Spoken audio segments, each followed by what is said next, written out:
Oke ya. Jadi ini audit internal adalah salah satu mekanisme pengawasan dan pengendalian yang dilakukan secara sistematis oleh tim audit. Tapi untuk audit internal ini tidak boleh mengaudit keuangan. Pelaksanaan kegiatan, pelayanan monggo, tapi tidak untuk keuangan. Karena keuangan kita sudah ada audit yang berbeda. Keuangan untuk itu biasanya menggunakan audit eksternal. Pakai KAP enggak? Keuangannya diaudit oleh KAP enggak? Kabupaten Batang. Akuntan publik. Iya, dilakukan. Oke. Kemudian dari hasil temuan audit internal nanti kemudian akan dibahas kepada rapat tinjauan manajemen yang dipimpin oleh ketua tim mutu. Auditnya apa? Ya terserah teman-teman mau apa, kira-kira yang kurang. Misalkan saya mau mengaudit ruang rekam medis. Berarti kita harus pemberitahuan dulu dong selaku tim audit kepada petugas rekam medis. Harus ada undangannya, nanti harus ada pertanyaan-pertanyaannya seperti apa. Itu harus dibikin, kekurangannya apa. Nanti harus ada hasil auditnya. Dari berbagai audit nanti permasalahan itu akan dibahas di rapat tinjauan manajemen. Begitu.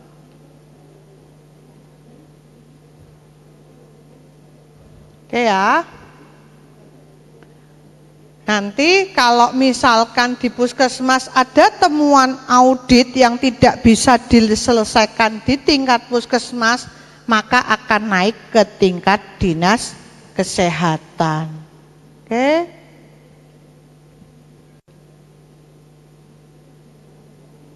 Tim audit, semua puskesmas sudah punya tim audit internal? Sudah, pasti ini dari akreditasi zaman dulu kan juga sudah ada kan? Ya. Ngopo urung melaksanakan audit? Pertanyaan selanjutnya, katanya tadi ada puskesmas yang belum melaksanakan, ya kan? Ngopo urung melaksanakan audit? Itu kan kesimpulan selanjutnya. Oke ya.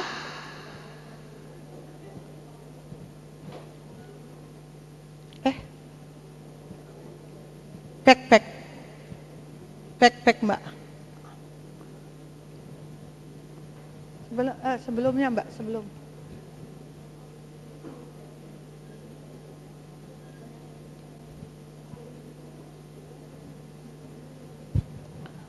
Ya, oke. Jadi ini monggo nanti karena dari hasil rapat tinjauan manajemen pasti akan ada evaluasi dan tindak lanjut. Hari kemarin sudah diterangkan masalah PDSA ya. Sedikit masalah PDSA di Dr. Handayani ya.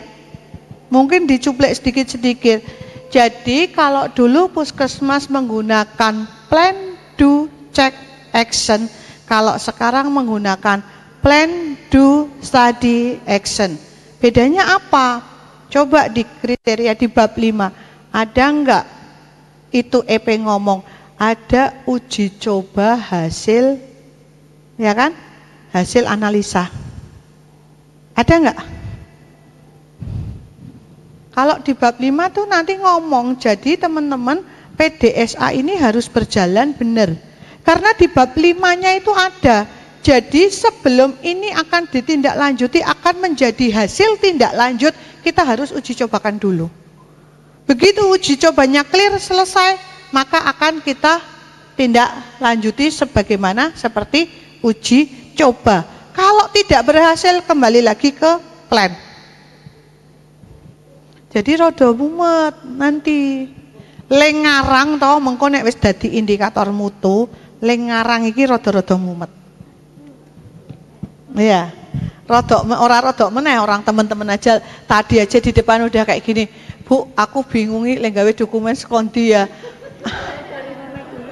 Mulai dari nol, kata petugas SPBU. Begitu, mulai dari nol, kata petugas SPBU. Iya kan? Oke, mudah-mudahan rapat tinjauan manajemen sudah dilaksanakan.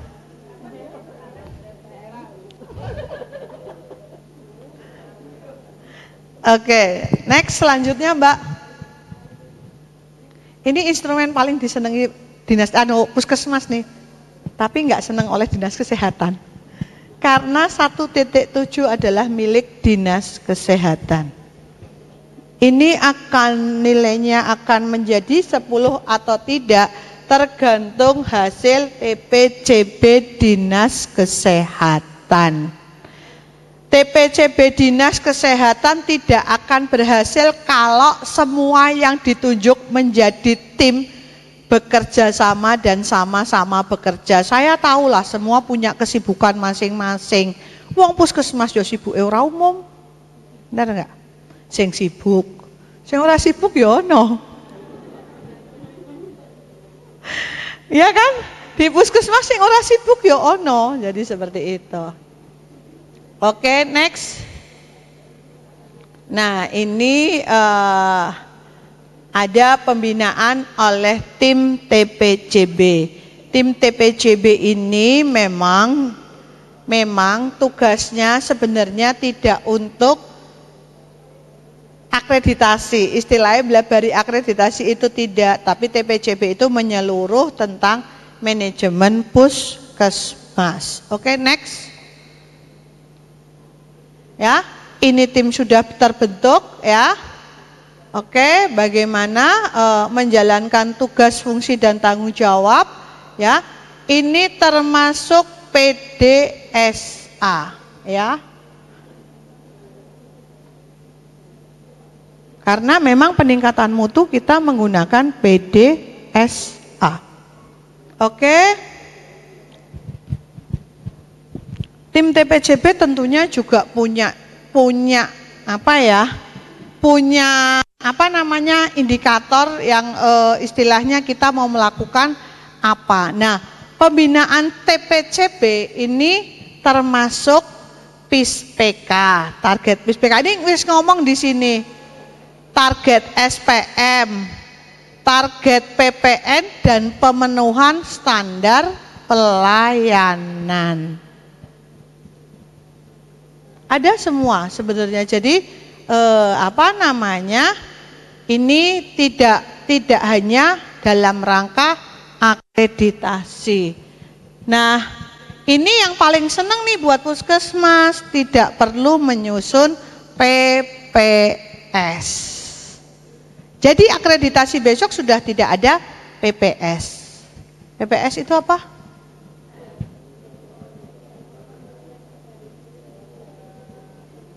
Apa? Oke. Perbaikan untuk pasca akreditasi ya. Jadi kita tidak perlu, kan dulu kan kita kan sesok reakreditasi gawe PPS. Untuk kali ini dimaafkan, tidak perlu bikin PPS ya. Alhamdulillah seneng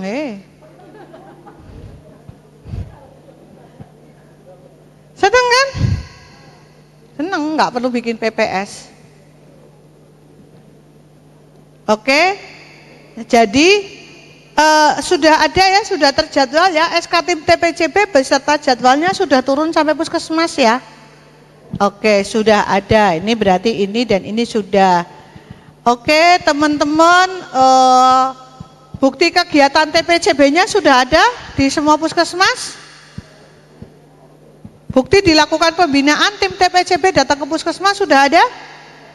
Sudah ada, oke.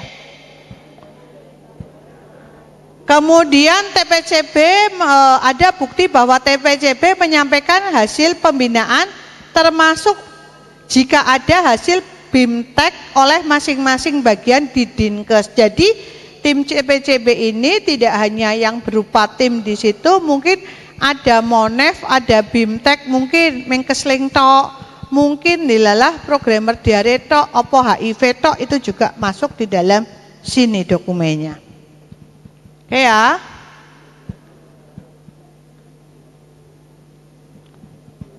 Ini yang rada-rada susah sih memang, yang E. Susah nggak?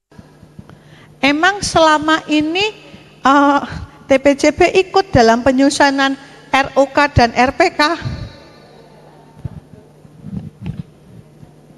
Yakinlah nggak ada tim TPJB pasti. Tapi tolong monggo puskesmas jangan menjatuhkan dinas kesehatan. Harus saling ya, teman-teman harus pinter bagaimana membuatnya. Karena apa?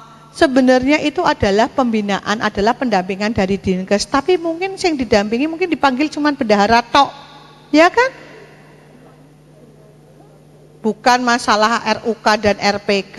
Biasanya kan itu melekat di bendahara atau di TU timnya itu. Jadi mungkin teman-teman yang lain nggak ngeh bahwa itu adalah bagian dari TPJB. Begitu ya. Karena nggak mungkinlah semua orang masalah RUK RPK akan dilibatkan. Ini Lokmin. Ada anggaran Lokmin tiap bulan? Makan minumnya ada? Ada, alhamdulillah. Snack toh? Makan udah nggak ada ya, hilang ya semuanya ya. Sak kemen. Rapopo kuwi sak jagat podo. Ya. Nah, ini tolong bagaimana melakukan verifikasi dan memberi umpan balik kalau belum ada, tolong diselenggarakan oleh puskesmas. Aku yakin toh mesti ditandatangani. Ya. Jangan sampai puskesmas tidak bikin dan akhirnya menjatuhkan dinas kesehatan. Oke. Ini untuk bab 1 selesai. Adakah pertanyaan? Oke.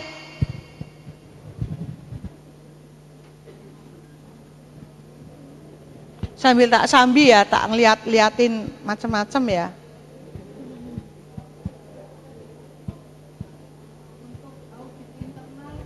Yuk.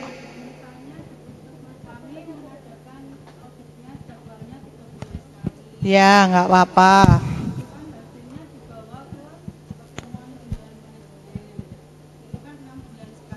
Ya. Saya ulangi ya. Untuk audit internal di puskesmas kami misalnya dijadwalkan 3 bulan sekali. Kemudian kan hasilnya dibawa ke pertemuan tinjauan manajemen yang waktunya 6 bulan sekali. Jadi tiap RTM itu kita bawa 2 hasil audit internal. Itu terlalu lama atau enggak, Bu?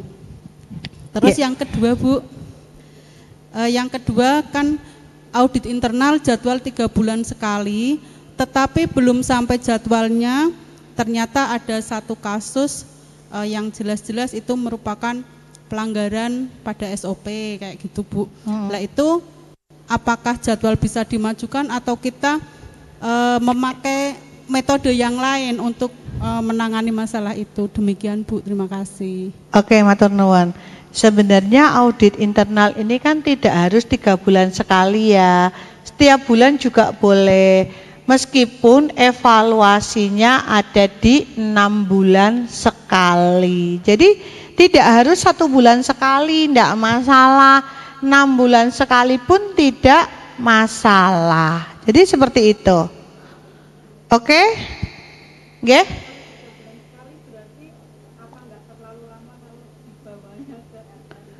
Enggak apa-apa. Enggak apa-apa. Nggih. Nggih. Oke, ada yang lain? Nggih. Tar itu ujung dulu sana. Apa? Apa satunya apa? Oh, enggak apa-apa, langsung diaudit. Nggih. Makanya sekarang kan juga ada tim etik, apakah itu merupakan etik, apakah itu merupakan IKP, masuk di mana tinggal kasusnya kan? Oke. Terima kasih, Dokter. Izin bertanya, Dokter. Ini terkait dengan yang tadi siang, boleh? Boleh? Yang terkait dengan survei kepuasan pelanggan ini, Dokter. Nggih. Ya, kita kan untuk yang dari penilaian PKP, ini survei kepuasan pelanggan setahun dilaksanakan 2 kali seperti itu. Nah, kemudian boleh kami minta petunjuk ya, kiranya bulan apa saja yang pas dilakukan survei ini, Dok? Di bulan apa saja dalam semester awal atau akhir ini? Bebas. Bebas. Tidak ada ketentuan, silahkan kobre kapan. Baik. Apakah jarak itu ada misalnya di bulan Juni, nanti kemudian semester kedua karena tidak di akhir tahun, misalnya agak maju lagi di bulan September atau Agustus gitu, bisa enggak, dokter? Monggo, tapi kalau bisa memang kalau setahun 2 kali berarti 6 bulan sekali, seperti itu, nggih? Nggih. Kemudian untuk yang survei selain ini nggih, karena di puskesmas banyak sekali survei. Betul. Permintaan terkait dengan mungkin BPJS juga yang kesan itu kan juga malah itu diminta setiap bulan nggih. Betul. Itu oleh BPJS kan diminta juga. Betul. Nah, kemudian pelayanan kan juga ada, dokter, pelayanan kayak gitu. Kalau sekarang semuanya sudah ada seperti itu lah, itu baiknya gimana, dokter? Kalau pakai itu aja juga nggak masalah. Pakai yang mana, dok? Yang pakai yang dari BPJS juga nggak masalah. Oh, pakai yang kesan saja enggak apa-apa? Iya, kan sudah melakukan toh. Nggih. Salah satunya adalah survei itu. Misalnya nanti sampai ini puskesmas belum melakukan survei, pakai survei kepuasannya yang BPJS itu. Oh, baik, nggih. Terima kasih, dokter. Oke, matur nuwun. Mbak, ini nanti dibukakan ini ya, diklik-klik gitu ya. Oke ya, teman-teman semua, nanti dulu saya, Mbak. Izin dokter, satu lagi. Nggih.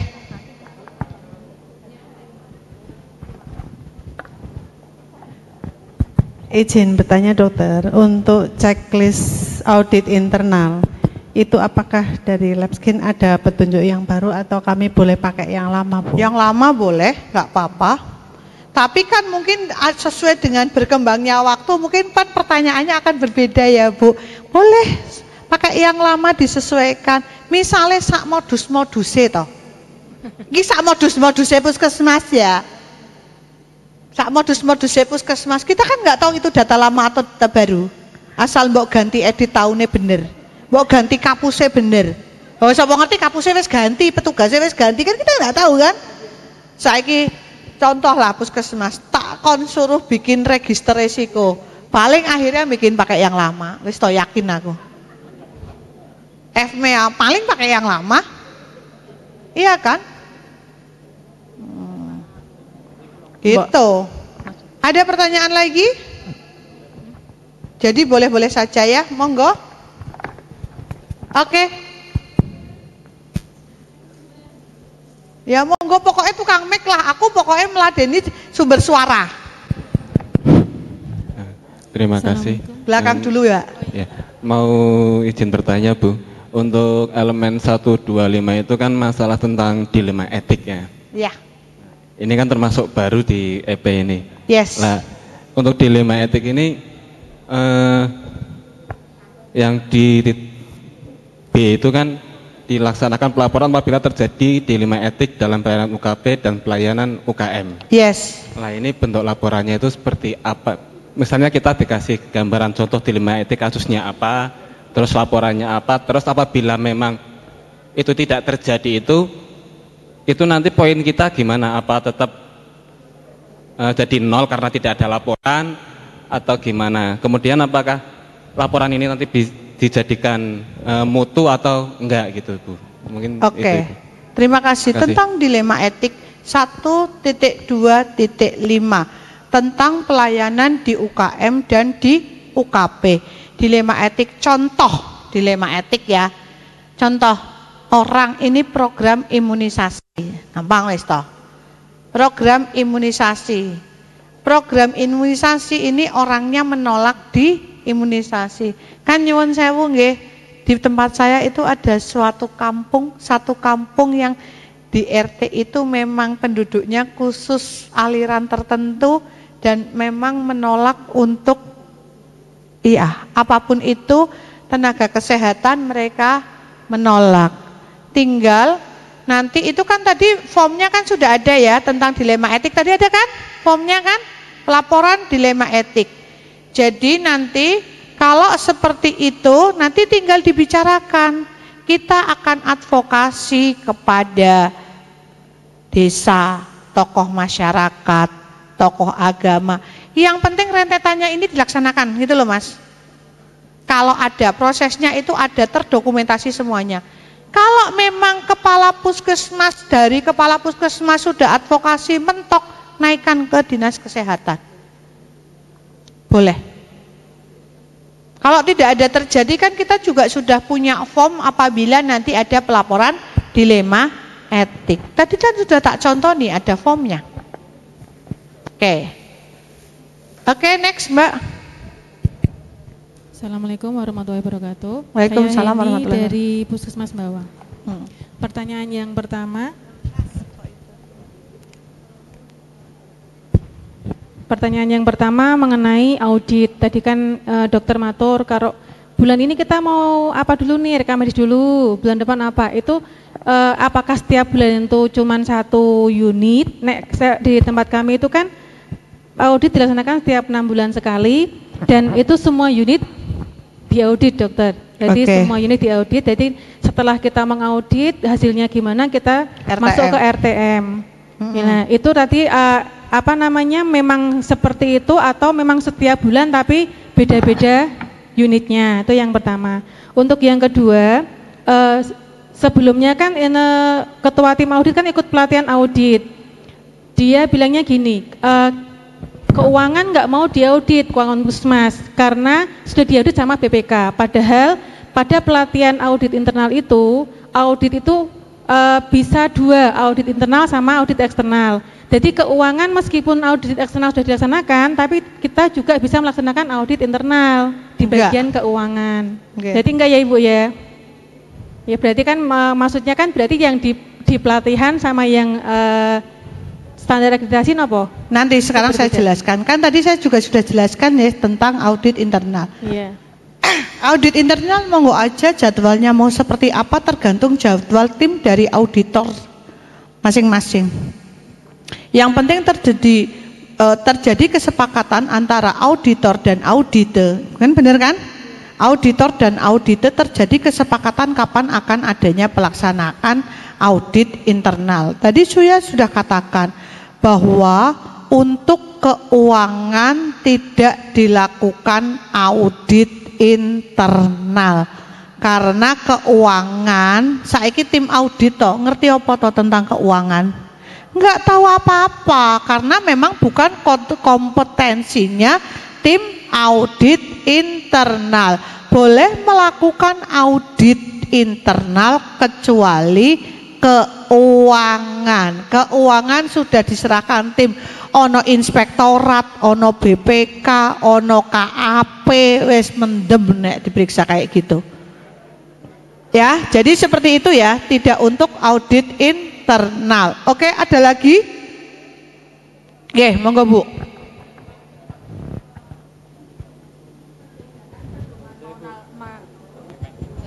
Mau tanya, izin bertanya dokter, perbedaan pedoman manual mutu sama pedoman tata kelola mutu itu yang seperti apa dokter? Terima kasih. Jadi gini, monggo sekarang ini memang kalau dulu kan rinci ya, manual mutu itu dilaksanakan kan gini. Makanya saya bilang dulu dong SK-nya apa. Adanya pedoman kan ada SK Bu. SK-nya munine apa?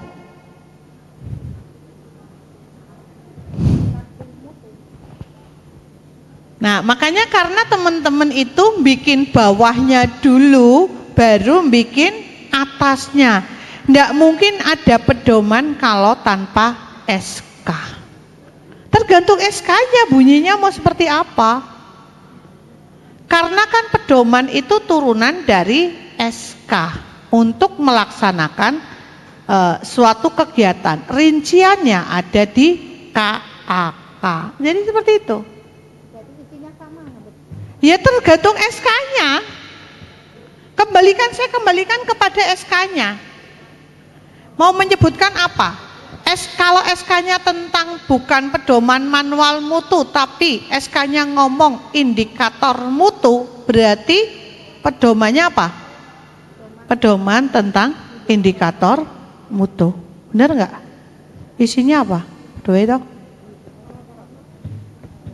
Karena di bab 5 ini kan ada pedoman untuk membuat pedoman tata kelola mutu.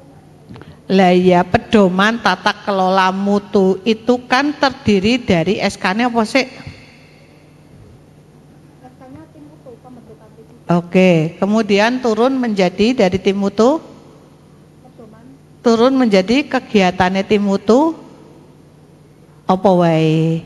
Kalau pedoman tata kelola mutu berarti kan itu meliputi semua kegiatan mutu, baik dari indikatornya, baik dari kapan pelaksanaannya, baik kapan evaluasinya, kapan tindak lanjutnya. Seperti itu isinya. Karena memang teman-teman, makanya saya sudah ngomong dari awal. Tadi saya sudah ngomong dari awal. Kalau kita bikin pedoman tanpa SK itu tidak mungkin. Sing digawe ki SK-ne sik, nembe pedoman, nembe KAK, nembe SOP. Contoh, pedoman pelaksanaan kegiatan tentang pelayanan puskesmas. Nek pelayanan puskesmas tak bilang langsung jadi KMP, UKP sama UKM, UKM esensial, UKM pengembangan, UKP-nya tak bilang dari pendaftaran sampai rampung farmasi, boleh enggak? Boleh-boleh aja kan? Wong kuwi SK ku kok. Tinggal bagaimana nanti isi SK-nya. Nanti akan turun menjadi pedoman. Pedomannya misalkan pedoman pelayanan UKP terdiri dari layanane apa wae. KAK-ne KAK tentang apa di situ sudah ada itemnya dari UKP kan? KAK tentang laboratorium, KAK tentang farmasi, kan bisa aja. Ya kan? Monggo seperti apa? KAK tentang posyandu, farmasi, setahun pembelian berapa, mungkin ada pemusnahan obat atau enggak, kan seperti itu.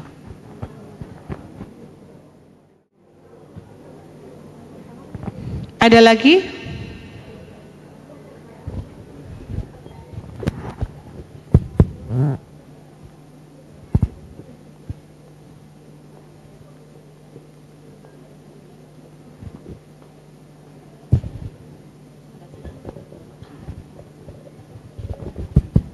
Bismillahirrahmanirrahim.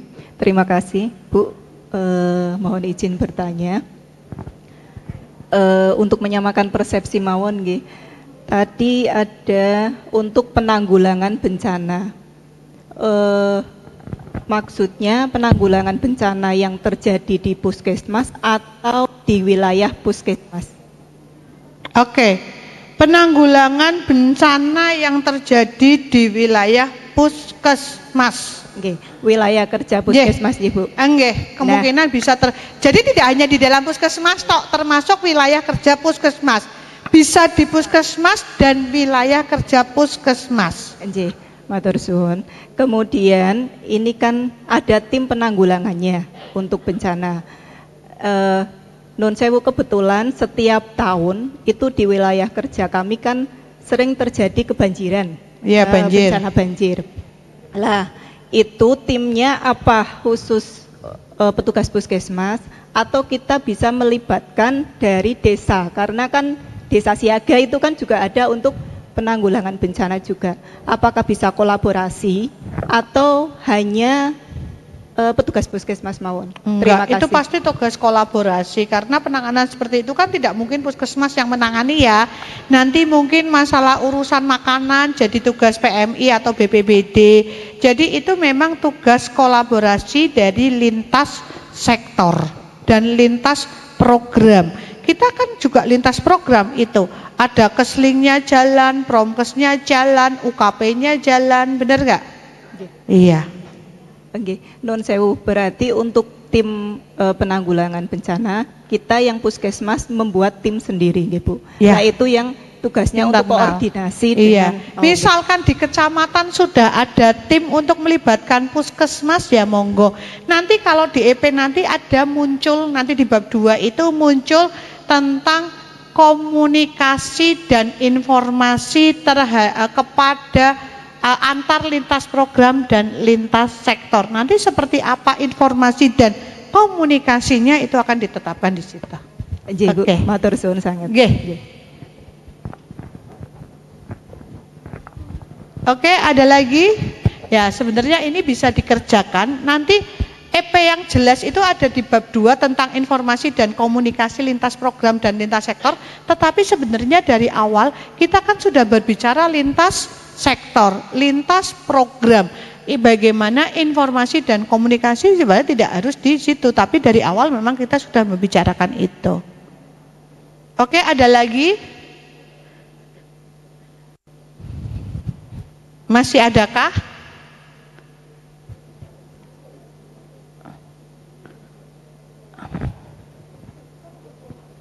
Oke, kemudian itu yang Puskesmas. Oke, udah biar Mbak, nanti dulu Mbak, itu dulu. Oke ya, Puskesmas besok. Jadi nanti Puskesmas. Mohon izin Bu, ada. Oke. Ya, monggo. Ya, terima kasih. Izin bertanya Bu, saya ingin bertanya tentang indeks kepuasan pasien. Dari Jati kan dibahas bahwa di mana-mana yang dipakai adalah survei kepuasan pelanggan Bu ya. Sementara ini pertanyaan pribadi. Sementara menurut saya kepuasan itu kan sifatnya kan subjektif ya. Yes. Contoh, misalnya di ruang BP umum, ya. Ada pasien minta rujukan tidak diberi. Yes. Dan akhirnya saat diminta memberi survei, dia memberi nilai jelek. Juga pernah ada kasus saya mengalami pribadi, ada pasien minta surat keterangan sakit tidak diberi. Iya. Kemudian dia menulis komplain di Puskesmas. Itu kan subjektif. Itu bagaimana Bu? Terima kasih. Oke. Itu adalah hampir semua terjadi di Puskesmas. Jadi kita juga harus bijak melayani itu. Memang akhirnya padu apabila tidak diberikan rujukan. Pasti seperti itu. Kita kekeh-kekehan karo pasien. Jadi itu adalah bukti komunikasi bahwa kita bisa mengkomunikasikan seperti apa dengan dengan pasien supaya pasien ini bisa mengerti. Contoh, kalau saya Bu datang minta rujukan, dikasih enggak?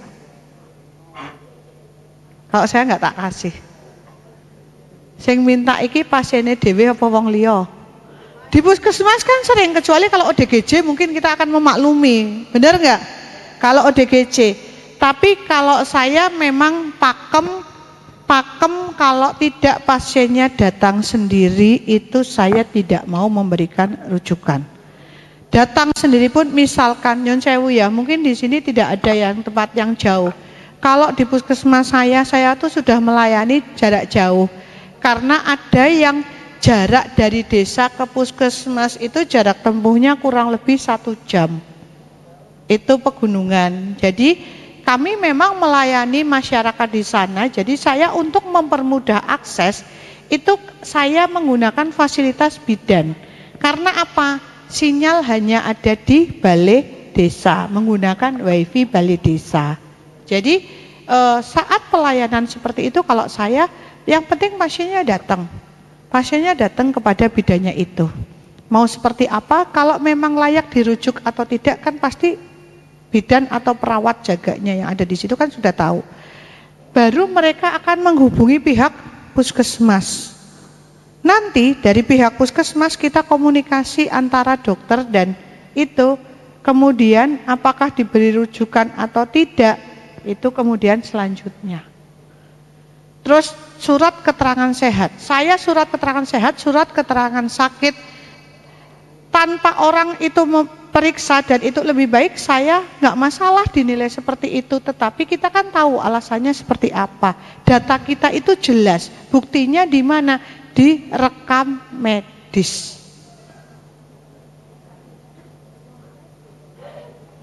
Iya. Ya. Tidak harus. Untuk penilaian seperti itu tidak mungkin kita kalau memang dijudge pasiennya itu sakit, tidak sakit tapi minta surat keterangan sakit, ya enggak masalah kita dijudge jelek. Gini Bu, maksudnya kan itu kan bisa subjektif, bukan masalah kok dijudge jelek atau bagaimana. Tapi kenapa hal yang bersifat subjektif seperti itu dijadikan indikator penilaian? Ini kan secara nasional, secara umum saya lihat di mana-mana survei kepuasan pelanggan adalah jadi indikator, begitu maksud saya. Kenapa kok dimasukkan? Makanya kalau dengan survei kepuasan pelanggan itu pasti saya tambahin, Bu. Saya itu paling tidak suka menggunakan survei antara suka tidak suka, baik tidak baik, itu saya tidak suka. Pasti di bawahnya harus ada deskripsinya, karena kita tidak tahu ketidaksukaannya sampai di mana. Kalau kita tidak ada deskripsinya, benar nggak? Saya itu nek sing kayak dulu toh, teman-teman bikin survei pakai emoticon suka, ya kan dulu kan kayak gitu kan, suka tidak suka, pasti saya enggak mau. Kenapa? Nilainya dari mana? Nggak bisa kan? Sukanya sampai seberapa, tidak sukanya di mana, masalah apa, jadi tidak bisa dinilai menurut saya. Jadi mungkin kalau kuesioner seperti itu pasti tak tambahi untuk deskripsinya. Tidak mau saya. Mending terus langsung ditambahi dari pihak kita sendiri gitu loh, Bu.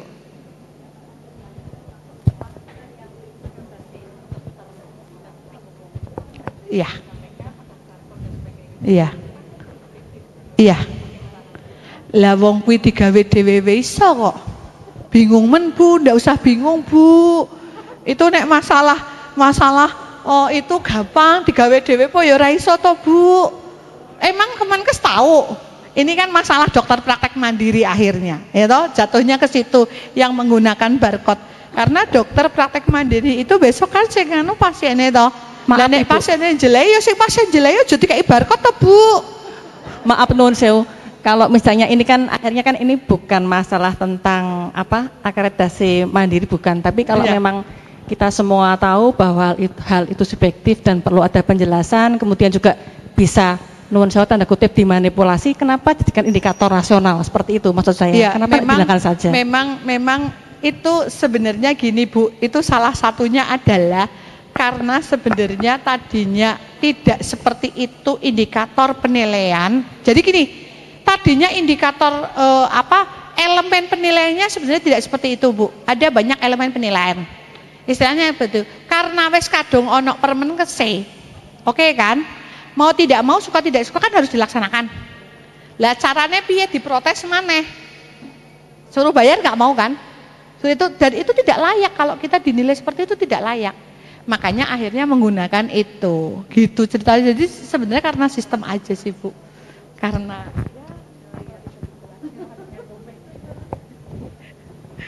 jadi seperti itu, udah nggak apa-apa, tinggal dijalanin aja kayak gitu. Nanti tinggal istilahnya yang nyengit-nyengit ya ora usah kayak gitu kan, nggak apa-apa, nggak masalah. Yang penting kan itu terisi.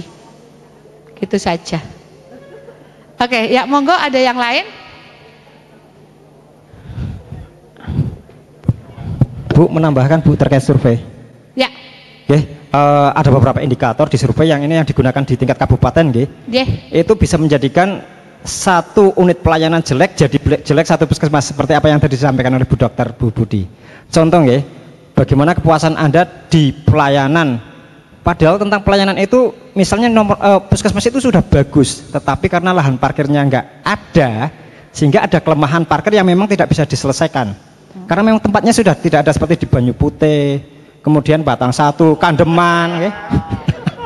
Itu sebagus apapun pelayanan dalam gedung, kalau dia nggak suka parkiran, maka dia akan menjatuhkan satu pelayanan di puskesmas. Itu survei yang memang yang kabupaten itu? Yang kepuasan pelanggan. Kepuasan pelanggan kabupaten. Kalau puskesmas menggunakan form yang itu bisa menjatuhkan. Sedangkan kalau puskesmas membuat sendiri, misal non sewu nggih, kepuasan itu kan dari pelayanan, dari parkiran sendiri disurvei, pendaftaran sendiri juga disurvei, BP disurvei, sehingga apabila jatuh di satu unit, maka perbaikannya langsung fokus pada unit tersebut. Yes. Nah, sedangkan indeks kepuasan pelanggan yang kita dapatkan formnya nggak seperti itu. Langsung nanti setelah fasilitas baru ke pelayanan petugasnya, seperti itu. Terima kasih. Sekarang kayak gini, kalau itu jenengan merasa dirugikan dengan seperti itu, gawe dewi. Sing kira-kira menguntungkan puskesmas. Jadi itu tidak usah dibahas. Oke. Titik. Ya siap, toh? Terima kasih. Loh, iya. Usulane ting telening kok dadak usul tekan kabupaten, angel. Gawe dhewe. Ya. dengan kuesioner yang dibikin puskesmas sendiri. Nggak apa-apa, sah itu. Apapun sah, sing penting ono survei. Saiki to survei ya. Ngomong misalkan, survei saya lakukan kepada 1000 responden. Oke toh? Wong goleki responden kue mejen orang ngerti, sing penting ono 1000 lembar mbok isi dhewe ya kene ra ngerti kok. Lah wong sak puskesmas kon ngisi 3 apa 4 kayak gitu ya rampung kok. Tergantung sampel size kalkulator, terserah puskesmas mau menetapkan seperti apa. Berapa persen? Enggak. Minimal 10% sih sebenarnya. Jadi seperti itu ya teman-teman. Wong puskesmas kuwi idene brilian no. Pokoknya yang bisa dibikin gampang, tidak usah dipersulit. Sing penting toh saya pesen setiap elemen penilaian tidak boleh kosong. Mbuh piye carane igue puskesmas. Oke ya. Oke, jadi ini saya mau menerangkan di sini bahwa akreditasi yang besok itu tidak seperti yang dulu. Besok akreditasinya itu daring dan luring. 1 hari daring, 2 hari luring. Puskesmas bisa menetapkan tanggal sendiri. Aku meh luring kapan, aku meh daring kapan boleh. Tapi daring dulu baru luring. Begitu ya. Dan jaraknya maksimal 3 hari. Ada dari daring ke luring itu kalau bisa maksimal 3 hari. Jadi misalkan misalnya kita susah nih, puskesmas pengen ngirit, aku daringe tanggal 5, puskesmas liane aku daringe tanggal 7, luringe aku tanggal 8, sijine tanggal 10, bisa itu dijadikan maraton. Ya kan? Kalau kita misalkan mungkin ya, ini kembali lagi ke puskesmas air mata dan mata air. Puskesmas air mata dan mata air, mungkin di puskesmas air mata kepengen duite kui sisa sehingga menjadi silpa. Ya kan? Nek piknik orang mungkin ngarang SPJ-ne kangelan Bu. Terus sisanya tuh cuman seberapa kayak gitu kan. Jadi ya monggo mau janjian kayak gitu. Terus apabila tersedia bareng insya Allah bisa. Tapi kalau itu kembali lagi kepada LPA-nya adalah Lapklin, karena nanti teman-teman di sini kebetulan saya dari LPA Lapklin bersama tim, ada Dr. Husain, ada Dr. Suparto itu. Jadi kami di LPA nanti ini proses ini adalah kita setelah ini monggo teman-teman mau seperti apa, mau ngikuti pendampingan kita dampingi sampai pengisian DFO. Nanti kita bisa mengatur jadwal survei teman-teman semuanya. Kepengen irit, kepengen digawe maraton karo puskesmas liyane, yo iso. Milih surveyere sopo, yo iso. Di DFO nanti seperti itu. Kemarin sudah dijelaskan DFO kan sama Dokter Ita. Oke, jadi besok pertemuannya adalah daring dan luring. Setiap puskesmas wajib memiliki dokumen, ya, wajib di PDF-kan yang masing-masing sudah dibikin menjadi folder. Contoh begini, nanti dikasih deh sama saya. Linknya nanti dikasih, ini contoh ya, ini contoh. Ini saya kasih nama Puskesmas Avenger. Oke, contoh ini dari contoh. Oke ya. Ini dari puskesmas. Puskesmas itu punya bab 1 sampai bab 5. Oke. Dari bab 1 apa sih isinya? Bab 1 ada 1.1, kemudian diklik lagi 1.1.1, diklik lagi ada 1.1.1a. Isinya apa? Tentang visi misi. Klik. Nah, upload di sini. termasuk uangnya. Ya kan? Begitu ya. Demikian seterusnya, selanjutnya termasuk dokumen Renstra, PKP, itu di PDF-kan utuh, di-upload semuanya. Jadi besok untuk akreditasi besok siap-siap ya, Puskesmas sinyal harus full. Jangan sampai terhambat. Jadi ini harus benar-benar disiapkan karena surveyor besok tanyanya seperti ini.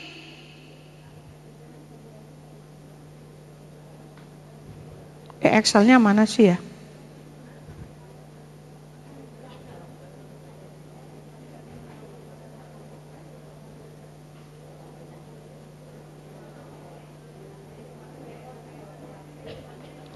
Misalkan ini surveyor TKSD akan menanyakan, contoh, ditetapkan visi dan misi Puskesmas, visi, misi, tujuan, dan tata nilai Puskesmas.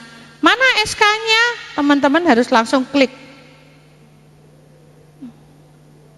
Langsung, dari Puskesmas, ada ndak SK ini? Terus langsung klik semuanya, gitu.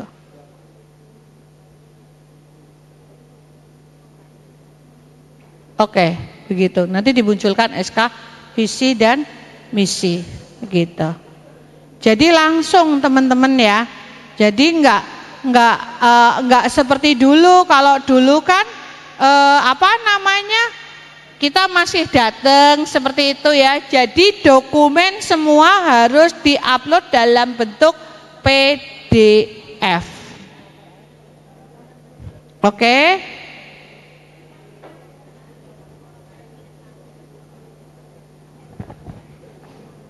Ya, contoh misalkan ini nanti folder. Jadi besok tolong teman-teman sesampainya di Puskesmas, dokumennya itu ditoto sesuai folder. Jangan sampai tidak sesuai folder. Karena besok di Puskesmas itu, sebentar. Fileku, flash diskku di sini. Besok itu di bab 1 itu ada 2 surveyor yang menilai. Di bab 4 juga ada 2 surveyor yang menilai. Jadi pembagiannya tidak seperti dulu. Kalau dulu bab 1, 2, 3 admin, 4, 5, 6 UKM, 7, 8, 9 UKP, itu tidak seperti itu. Sekarang bab 1 itu saja dinilai oleh 2 orang surveyor.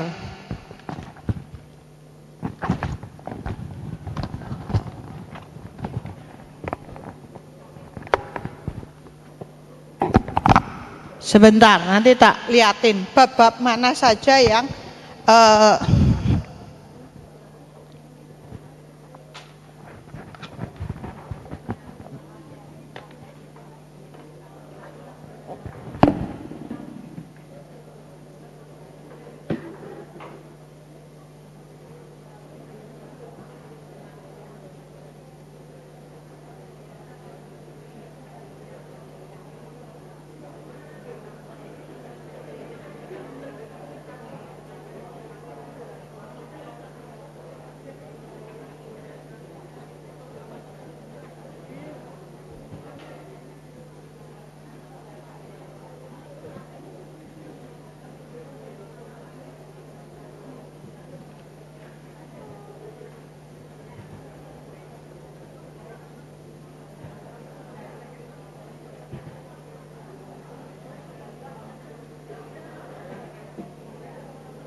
Oke, ini teman-teman semua, ini adalah pembagian tugas surveyor.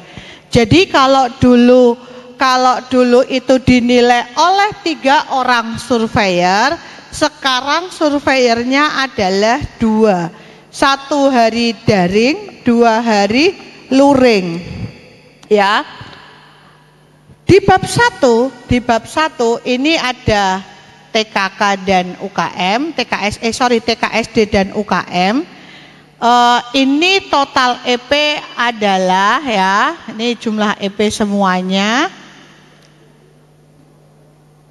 Ini adalah 328 EP di bab 1 sampai bab 5. Pembagiannya bab 1 kan sekarang sedih ya 328.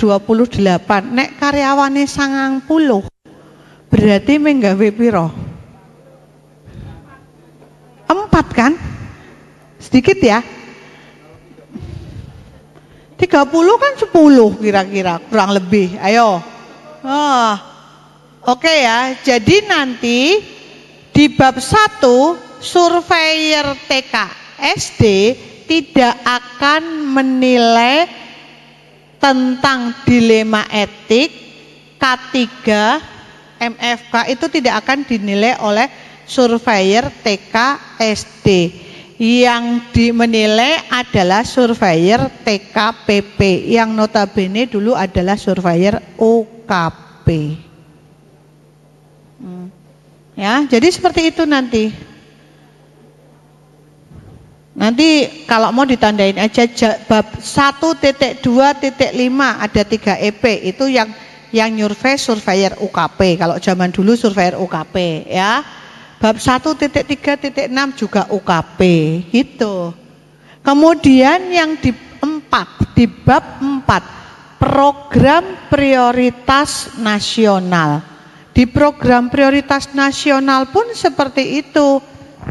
Tata laksana ini kecuali tata laksana KIA, TIB dan TPM itu akan dinilai surveyor UKP.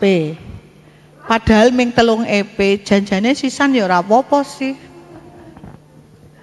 EP yang pertama lagi. EP yang pertama itu isinya indikator. Gitu ya. Jadi ini teman-teman nanti harus tahu semuanya. Ya. Oke. Bagaimana mekanismenya? Kalau dulu teman-teman kan mendaftar akreditasi itu melalui Dinas Kesehatan. Benar enggak? Jadi kalau besok sudah tidak melalui Dinas Kesehatan, tetapi ada pemberitahuan kepada Dinas Kesehatan. Jadi besok teman-teman itu mengajukan surat permohonannya langsung kepada LPA. Apa saja yang harus dilampirkan? Surat permohonan, nanti surat pernyataan IKP, ASPAK, termasuk SA. Self assessment. Dokumen self assessment itu masuk ke dalam yang diserahkan kepada LPA.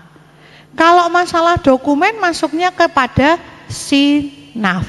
Benar kan? Di DFO. Kemarin sudah diterangkan sama Dokter Ita kan? Sudah, saya tidak akan menerangkan kembali. Ya, bagaimana cara mengisinya. Jadi makanya teman-teman tolong nanti dokumennya langsung dimasukkan ke dalam folder masing-masing supaya ndak bingung. Ya. Oke. Ada yang ditanyakan tentang biaya. Biaya untuk LPA yang ditetapkan oleh Kementerian Kesehatan adalah 15.900.000. Ya kan? Itu yang ditetapkan oleh Kementerian Kesehatan, tetapi Labklin itu minus 10%, sekitar 13,5. Gitu. Oke, ada yang ditanyakan? Monggo, teman-teman, masih ada yang bertanya?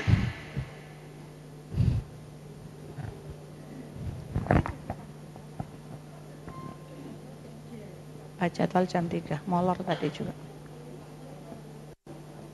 Hah, jam 3 sekarang juga jam 3 ya? Oh, pantesan sudah gelisah. Jadwalnya sampai jam 3 nggih? Jadwalnya sampai jam 5. Jadi teman-teman semua yang namanya self assessment adalah ini. Jadi ini dokumen self assessment besok juga ikut disampaikan kepada LPA. Ininya saja. Jadi kita tahu sebenarnya self assessmentnya sudah sampai berapa persen sih gitu. Jadi teman-teman untuk mendapatkan nilai paripurna, semua nilai harus lebih dari atau sama dengan 80%.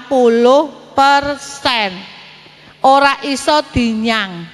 Nek arep ngenyang oleh, ning hasilnya mudhun. Gitu ya. Nih, besok kami beri semua kok. Ya. Nanti kami beri semua folder-foldernya itu termasuk folder untuk ngisi puskesmas. Nggak usah susah-susah bikin. Sudah ada semuanya. Oke? Ada yang ditanyakan? Udah jam 3? Mbok wis gelisah? Besok saya akan bertemu kembali bersama saya. Tolong dong ada yang bisa bawain SK tentang struktur organisasi. Ya. Jadi besok bertemu kembali dengan saya membahas bab 2 dan bab 4. Ini teman-teman kalau di bab 2 tidak membaca instrumen akreditasi, tidak membaca pokok pikirannya, pasti nilainya banyak 0. Wis cetok. Jadi harus dibaca itu. Karena kalau di situ cuman ada indikator, padahal indikatornya kalau di standar itu di pokok pikiran jelas harus dibuat 1, 2, 3 itu sudah rinci. Tapi di situ tidak ada. Makanya jangan sekali-kali hanya melihat EP. Harus baca pokok pikiran. Kalau melihat EP, aku jamin nilainya amblek. Itu pasti. Karena banyak yang tidak ada di EP tetapi adanya di pokok pikiran. Ya, oke, mungkin itu dari saya. Dr. Husein ada penambahan? Oke. Bu Emi, Bu Mei, Bu Mei. Ya, terima kasih Dr. Jayanti. Kita beri aplaus yang meriah untuk beliau. Luar biasa. Sampai sore tetap semangat ya Bu. Udah 5 hari Bu, begini Bu.